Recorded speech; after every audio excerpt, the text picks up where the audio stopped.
સભામાં મારા ગામમાં એક નેર માઇનોર મહી સિંચાઈનું કામ ચાલે છે. એની મુલાકાત લીધી. મુલાકાત લેવાનું કારણ કે વિધાનસભામાં જ્યારે આ સ્થાનિક સ્વરાજ્યની ચૂંટણી હતી એ વખતે મને એ ફરિયાદો મળી.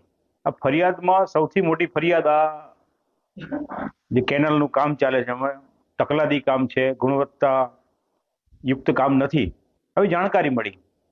ચૂંટણી પૂરી થતા મારી ટીમ સાથે, અધિકારી સાથે, કોન્ટ્રાક્ટર સાથે અમારે જવાનું થયું અને આશ્ચર્યની વચ્ચે એકદમ હલકી ગુણવત્તાવાળું મટીરિયલ અને કામ જોવા મળ્યું.